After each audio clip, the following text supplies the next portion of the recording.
मिथिलांचल का एकमात्र TV channel Mithila much news अब यूट्यूब पर भी।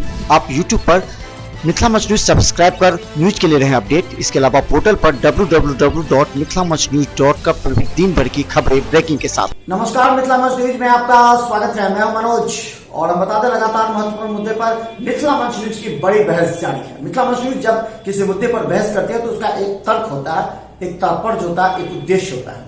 ये उद्देश्य है दरभंगा में लगातार हो रहे धरना प्रदर्शन पर आखिर क्या है पूरे देश का मिजाज और खासकर दरभंगा में क्या लोग सोच रहे हैं। चलिए हम आज बता दें, हमारे साथ आज हमारे मेहमान हैं जुड़े हुए हमारे साथ रियाज कादरी जी, जो एक इन्हें राजनीतिक से जुड़ा हुआ नहीं कर सकते, ये सामाजिक कार्यकर्ता है और खासकर धार्मिक मुस्लिम जो कार्य होता है, अनुष्ठान होता है, उसके लिए कार्य करते हैं।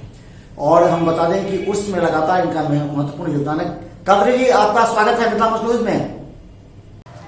जी शुक्रिया मनोज जी।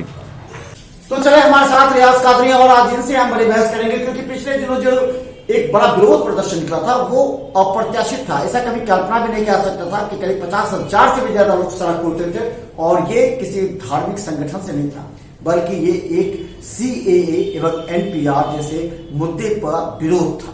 और विरोध को किस तरह प्रदर्शित किया जाएगा, हम रियाज कादरी जी को सबसे पहले धन्यवाद इसलिए देना चाहते हैं कि इन्होंने पूरी तरह इतने बड़े जुलूस को, इतने बड़े विरोध प्रदर्शन को शांतिपूर्वक पूरे शहर से गुजरते हुए दरभंगा DM कार्यालय तक, क्योंकि लोगों को आशंका था कि इतना बड़ा भीड़ कभी भी कुछ हो सकता है। लेकिन रियाज कादरी जी, नफीस और रिंकू के साथ और भी कई लोग थे जिन्होंने इसे शांतिपूर्वक बनाने में सफलता की। इसलिए सबसे पहले आपको धन्यवाद। लेकिन हम बता दें, ये कहीं नहीं कहा जा रहा है कि नागरिकता बिल से किसी की नागरिकता जा रही है, लेकिन इसे गुमराह किया जा रहा है। अलग अलग बात, क्योंकि भारत में हिंदू और मुसलमान का बराबर हक है। आजादी से पहले और आजादी के बाद भी सभी साथ मिलकर लड़ाइयां लड़ी थी, इस पर सबका हक है। कोई गुमराह कर रहा है, कह रहा कि आपकी नागरिकता जा रही है इस वजह से। रियाज जी, क्या आपकी नजर में क्या है? जी देखिए, ये आरोप बिल्कुल सही है। और क्योंकि ये हिंदुस्तान जो है ये एक किसी पर्सनल किसी समुदाय का नहीं, बल्कि आज़ादी के बाद और आज़ादी की लड़ाई जो हुई उसमें हिंदू मुस्लिम और तमाम कौम ने अंग्रेज़ों के साथ लड़ाई किया। और हमारे बाप दादा हमसे पहले भी इस हिंदुस्तान में रहे और हम इस मिट्टी में जन्मे हैं। ये मिट्टी हमारे लिए बहुत मोतबर है। इसीलिए आज जब NRC और CAA की बात आई है और उसमें एक सिर्फ अल्पसंख्यक समुदाय के लिए उसके ख़िलाफ़ ये बिल आया है, तो उसका विरोध सिर्फ हम नहीं कर रहे हैं, बल्कि तमाम समाज के लोग, तमाम धर्म के लोग आज पूरे हिंदुस्तान में नहीं बल्कि अब तो मुल्क के बाहर भी लोग इसका विरोध कर रहे हैं कि ये गलत है। और इसका विरोध हम करेंगे क्योंकि हम हिंदुस्तान में रहते, अब हमें अपना पहचान देनी पड़े, ये बहुत अफसोस की बात है। उस वक्त ये सरकार कहाँ गई थी कि जिस वक्त हमें वोट देने का अधिकार होता है, ये तो संविधान, उस वक्त ये बिल आना चाहिए था कि जिस वक्त हमें वोट नहीं दिया जाता उस वक्त हमसे हमारी पहचान तलाशी जाती। लेकिन एक तरफ आप हमारा आधार कार्ड बनवा रहे हैं, हमारा आई कार्ड बनवा रहे हैं, हमारा वोटर लिस्ट में आप नाम दर्ज करवा रहे हैं, और फिर दूसरी तरफ आप एक बिल लाकर हमें उससे हिंदुस्तान के मतलब संविधान के खिलाफ बिल लाकर हमें इस देश से चाहते हैं कि अलग कर दिया जाए। तो ये हम होने नहीं देंगे और ऐसा हो भी नहीं सकता है। रियाज जी, एक चीज हम आपको बताना चाहते हैं कि आखिर इस तरह का जो बात आ रहा है सामने, सबसे पहले हम बता दें कि लोग को पढ़ना चाहिए कि आखिर इस एक्ट में क्या है, इस बिल में क्या है, और खासकर NPR जो है उसमें क्या है। क्योंकि लोग गुमराह कर रहे हैं, अलग अलग तरह की बातें बता रहे हैं, लेकिन ये समझना भी सबका हक है। और इसमें बता दें कि कुछ लोग गुमराह करते हैं कि नहीं, इसे भारत मुसलमानों को निकाला जाएगा, जबकि ऐसा कभी भी नहीं हो सकता है। साफ स्पष्ट शब्दों में कहा गया कि 31 दिसंबर 2014 से पहले जो है उनसे नहीं पूछा जा रहा है। और सवाल यह है कि किससे पूछा जाएगा नागरिकता? क्या आपसे पूछा जाएगा? आपके पास आधार कार्ड है, वोटर कार्ड है, जो 14 है, सब कुछ है, तो फिर ये कौन गुमराह कर रहा है लोगों को? जो लोग प्रोटेस्ट कर रहे हैं आज पूरे मुल्क में, वो जाहिल नहीं है, पढ़े लिखे लोग हैं। पहली बात समझिए आप कि आज जो दस्तावेज 14 मांगा जा रहा है, किसी से ज़मीन का खतियान और किसी से कुछ, ये बिहार है। और आप जानते हैं कि बिहार में आए साल, सुनिए, नहीं है ये है। आप तो मनोज जी मीडिया में हैं, आप सब कुछ जान रहे हैं। आप ये तमाम वो जो दस्तावेज, जी ये लेकिन रियाज जी, ये बात अति आवश्यक है और समझने वाली बात है। अगर हम कहें तो आजादी के बाद से ही लगातार कुछ लोग वोट बैंक की राजनीति को लेकर के मुस्लिमों को और हिंदुओं को दोनों को भड़का रहे हैं, वोट बैंक को लेकर के। अल्पसंख्यकों को कहा जा रहा है कि भारतीय जनता पार्टी से आपको खतरा है, इसलिए वोट बैंक के रूप में लगातार मुस्लिम को इस्तेमाल किया गया, अगर शुरू से ही देखें तो। लेकिन कभी भी मुस्लिमों के राजनीतिक उसके बाद उसके जो शिक्षा है, स्वास्थ्य के लिए कभी किसी ने एक बार भी नहीं बदला। तो ये जो वोट बैंक के लिए भड़का रहे हैं, ये सभी जान रहे हैं कि वोट बैंक के लिए आखिर मुस्लिमों की स्थिति इतनी दिनों में क्यों नहीं सुधरी, क्यों नहीं आवाज उसके लिए लगाए। लेकिन एक बार बात हो जाती है तो सभी एक साथ आक्रोश प्रदर्शन कर लेते हैं। क्या ये सही है कादरी जी? नहीं, देखिए वोट बैंक के लिए जो भड़का रहा है मनोज जी, हम लोग वो भी समझ रहे हैं। और मैं कोई राजनीतिक पार्टी से बिलोंग नहीं करता, मैं एक समाज सेवी आदमी हूं और हमें भड़काने की ज़रूरत नहीं है। मैं ये कहना चाहता हूं कि आज जहां बाढ़ आया, पूरा घर का घर दह के चला गया और आप उसमें आधार कार्ड दस्तावेज खोजेंगे और कल को आप उसे बाहर कर देंगे एनआरसी में आकर, ये भड़काने की बात कहाँ है? और 14 वो एविडेंस मांगा जा रहा है लोगों से कि ये होना चाहिए, बज़ाब्ता तो मीडिया में आ रहा है, ये सारी बातें आ रही हैं, फिर इसमें भड़काने की बात कहाँ है? लेकिन हम आपको बता दें और स्पष्ट भी कहना चाहते हैं कि सरकार ने भी लोकसभा में, यानी गृह मंत्री अमित शाह और नरेंद्र मोदी दोनों ने यह बात कहा है कि इससे भारतीय मुसलमानों पर कोई खतरा नहीं है। साफ स्पष्ट जब कहा है तो फिर क्यों भारत ये राजनीतिक दल के नेताओं के जो नेता है कुछ कुछ बयान दे करके, चाहे कांग्रेस के हो चाहे भाजपा के बयान दे करके लोगों को बरगला रहे हैं? तो आपको भी समझना चाहिए, जबकि लोकसभा जैसे संस्था में यह स्पष्ट कहा गया है कि इससे किसी भी भारतीय मुसलमान की नागरिकता नहीं जा रही है, इसे पढ़ने की भी आवश्यकता है, तो क्यों गुमराह हो रहे हैं? डॉक्यूमेंट तो आज से पहले भी देखिए डॉक्यूमेंट तो आज से पहले भी सरकारों में है, सबके पास डॉक्यूमेंट्स है, फिर तो ये लाने की जरूरत ही क्या थी जब डॉक्यूमेंट सबके पास है तो?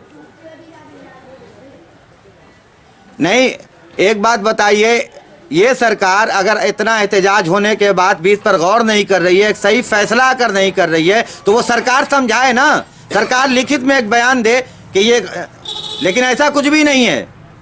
तो निश्चित तौर पर हम बता दें, ये सरकार की गलती है, ये हम भी मानते हैं कि किसी भी बिल को लाने से पहले पूरे देश में एक माहौल तैयार करना चाहिए, एक पक्ष और विपक्ष पर चर्चाएं होनी चाहिए, उसके बाद जो नतीजा सामने आए उस पर होना चाहिए। निश्चित तौर पर इसमें सरकार की विफलता मानी जा रही है, क्योंकि बिना लोगों के बीच में इसको लाए हुए और इसे तुरंत, चूंकि कांग्रेस पहले से ही असम में एनआरसी की बात कर चुका था, एनपीआर की बात 2010 में मनमोहन सिंह कर चुके हैं, तो इसको लेकर के इसको थोड़ा सा विस्तृत किया गया। समय और परिस्थिति के साथ थोड़ा सा बदलाव आवश्यक ही है। जैसे आपके घर के आसपास अगर पानी लग जाते तो आपने नाला बनवाया, तो इस तरह संविधान में भी संशोधन होते रहते हैं। और अगर 2010 के जो एनपीआर के जो मनमोहन सिंह सरकार के थे उसको थोड़ा सा विस्तृत किया गया, इसमें अंतर है, लेकिन लोगों को समझने की भी आवश्यकता अवश्य है। अपने बिल लाने से पहले किसी आम, एक बात बताइए, हम पढ़े लिखे हैं, आप पढ़े लिखे हैं मनोज जी, लेकिन कुछ ऐसे भी है जो अनपढ़, उन्हें कुछ मालूम नहीं, आप उसको लाकर एक बार ये बिल दे दीजिएगा, वो क्या समझेगा? आपने पहले इसको समझाया क्यों नहीं? ये कैसी राजनीति कर रहे हैं आप? लेकिन सबसे बड़ी बात यह है कि गुमराह किया जा रहा है। गुमराह क्यों किया जा रहा है? गुमराह सिर्फ इसलिए किया जा रहा है कि वोट बैंक को अपना जो, क्योंकि अल्पसंख्यकों को हमेशा से वोट बैंक समझने वालों को अब दिक्कतें आ रही हैं, क्योंकि 3 तलाक पर कभी विरोध नहीं हुआ, राम मंदिर पर विरोध नहीं हुआ, 370 पर विरोध नहीं हुआ, तो इन लोगों को लगने लगा कि अब जो उनका वोट बैंक है अल्पसंख्यक धीरे धीरे स्वीकार करते जा रहे हैं मोदी सरकार के इन कानूनों को, इसलिए इसे लेकर के इन लोगों ने विरोध प्रदर्शन किया। लेकिन सबसे अहम बात यह है कि भारत में जो मुसलमान रह रहे हैं वो भारतीय हैं, उस पर कभी भी प्रश्न चिन्ह नहीं लगाया जा सकता। एक साथ हिंदू मुस्लिम साथ रहते हैं, साथ कार्य करते हैं, साथ खाते हैं, साथ घूमते हैं, दोस्ती भी है उनकी, लेकिन कुछ लोग हिंदू मुस्लिम करके एक बड़ा गैप कर दिया। लेकिन निश्चित तौर पर ये जो साजिश है वो साजिश एक समझ में आ भी रही है कि ये साजिश जो जिस तरह के जुलूस आपने देखा था निकाला है, उस जुलूस के साथ अगर समर्थन में जो जुलूस निकला वो पहली बार दरभंगा में इस तरह का जुलूस निकला है, तो जो भाजपा सरकार की मंशा थी वो लगभग कहीं ना कहीं पूरी हो रही है।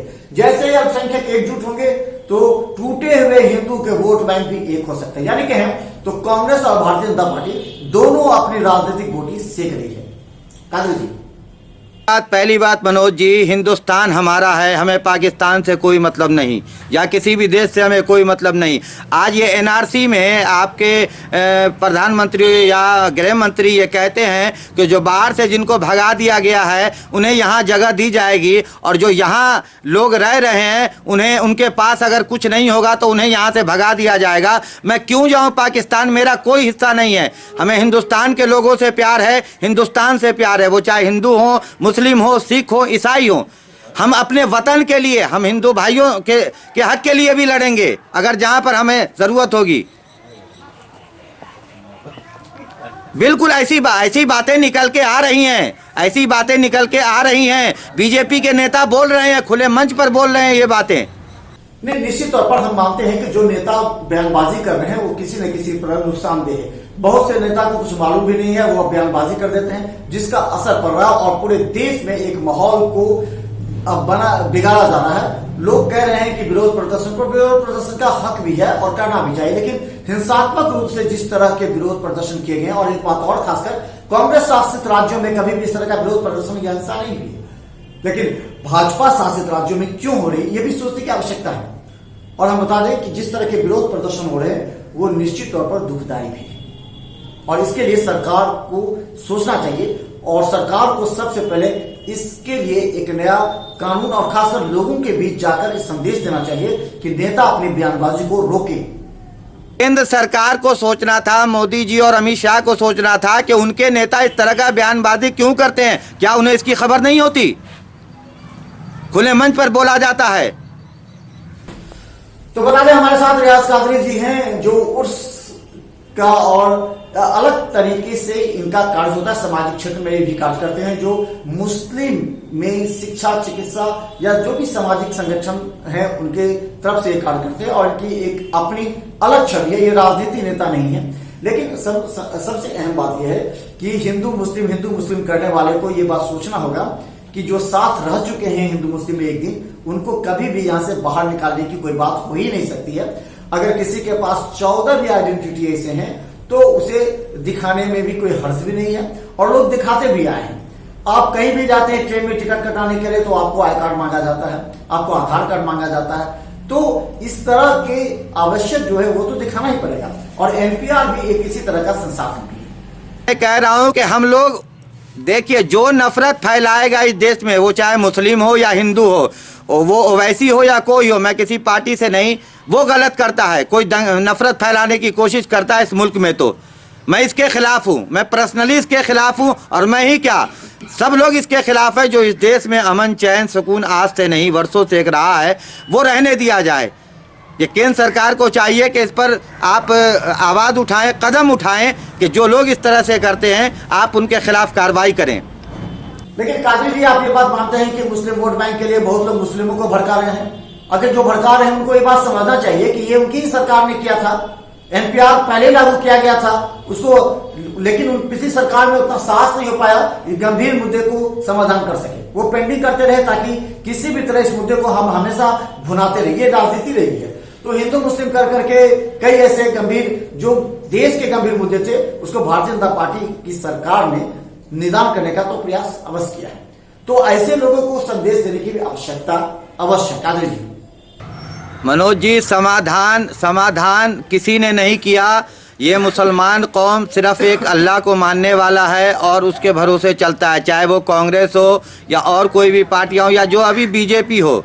ये भी किसी मुसलमान की हिमायत में कोई बहुत बड़ा काम नहीं कर रही है। आज आपने कहा कि लोग भड़का रहे हैं आप लोगों को, वही काम बीजेपी भी तो कर रही है। बीजेपी ही वही काम कर रही है कि आज भड़का रही है। आप नए हर 2 महीने बाद एक नया मुद्दा लेकर आते हैं, एक से लोग इत्मीनान नहीं होता, दूसरा मुद्दा आप इस देश पर थोपते हैं। एक संविधान जो बना हुआ है उस पर आप बैठकर सोच विचार कर कोई भी चीज़ को लाइए, लोगों से मशवरा करके लाइए कि सिर्फ आपको लोगों ने वोट दे दिया, उसके बाद आप सदन में बैठ गए तो उसके बाद सोचा कि अब मैं जो ऑर्डर कर दूंगा वो सबको मानना होगा। चाहे वो दुनिया परेशान हो, हिंदुस्तान परेशान हो, इससे कोई मतलब नहीं है। आप देख रहे हैं मनोज जी, आप खुद एक मतलब न्यूज़ एंकर हैं या आप ब्यूरो चीफ हैं, आपके नज़र से सारी बात गुजरती होगी कि इस वक्त देश की आर्थिक स्थिति क्या है। उस पर कभी मोदी जी नहीं बोलते, कभी कोई सामने आकर बात करने को राजी नहीं है।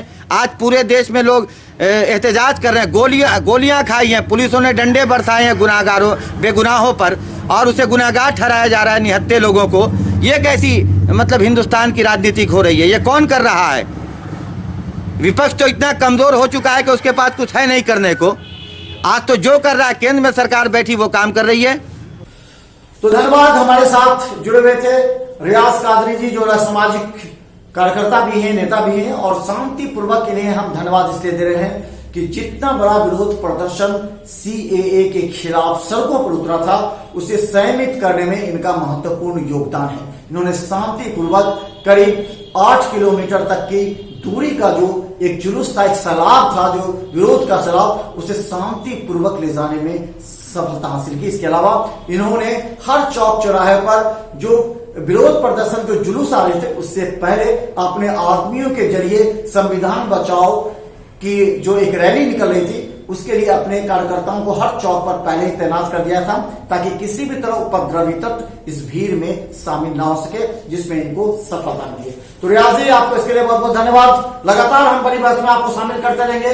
हम चाहते हैं कि दरभंगा में कोई भी ऐसे गंभीर मुद्दे जब भी आए तो हम सब मिलकर बैठकर उसका निदान करने का प्रयास करें, क्योंकि मिथिला मच न्यूज एक ऐसा चैनल है जो इन सब गंभीर मुद्दों पर बहस करता है और लोगों तक सही जानकारी पहुंचाता है। तो धन्यवाद रियाज जी। देखते रहिए यूट्यूब पर हर अपडेट खबर, और फेसबुक पेज अवश्य लाइक करें मिथिला मच न्यूज का। जी बहुत बहुत शुक्रिया मनोज जी।